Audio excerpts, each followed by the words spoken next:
What's up? Got an update on these. So, this is the celery, obviously, and put it in here with more space for the roots so it can get bigger. Looking nice. Finally, you can't really tell from here, but if you look real close, well, there you go. Peppers.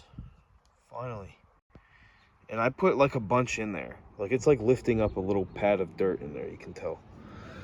Okay, next we have the peas, and it's just like one pea plant. I didn't have a bunch of the seeds, and they were actually, I had them for quite a while. I had those seeds since like college, 2012. So yeah, one pea plant.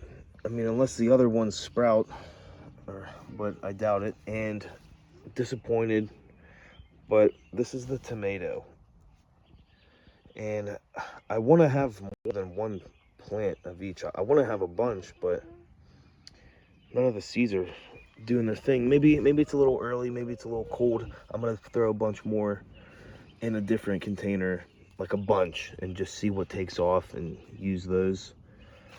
But yeah, I'm happy that these peppers started, and we're gonna, oh, and the sweet potato, it's too cold for that too. It just started like molding, so I literally threw it in the yard. It's like down there. I threw it. But yeah. All right, we'll see you guys later for another update and possibly some different plants. I'm gonna put some more seeds down and kind of, I'm starting slowly, but